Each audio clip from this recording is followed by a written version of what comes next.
السلام علیکم، میرا نام ہے یاسر اور آپ دیکھ رہے ہیں فیکٹ ٹیک۔ دوستو، انسانی آنکھوں کو اندھیرے سے مکمل طور پر عادی ہونے کے لیے تقریباً 1 گھنٹہ لگ سکتا ہے۔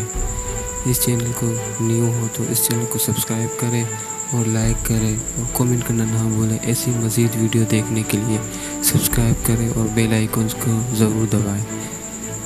یہی وجہ ہے کہ پرانے زمانے کے ڈاکو اپنے ایک آنکھ پر پٹی باندھتے رہتے تھے، جیسے کہ آپ پرانی فلموں میں دیکھتے ہوں گے، اور جب اندھیرے میں جاتے تھے تو پٹی اتار دیتے تھے، جبکہ ان کی ایک آنکھ پہلے سے ہی اندھیرے کی عادی ہو چکی ہوتی ہے، اس لیے انہیں اندھیرے میں دیکھنے کے لیے زیادہ پریشانی نہیں ہوتی۔ تو یہ وجہ ہوتی ہے ان پرانے ڈاکوؤں کی جو آنکھوں میں پٹی باندھتے ہیں۔ ہم یہ سوچتے ہیں کہ وہ کیوں باندھتے ہیں، اب پتہ چلا کہ وہ اس لیے باندھتے ہیں۔ تو نیکسٹ ویڈیو میں، تب تک کے لیے میرا چینل سبسکرائب کریں اور لائک کریں اور کومنٹ کرنا نہ بھولیں۔ تب تک کے لیے اللہ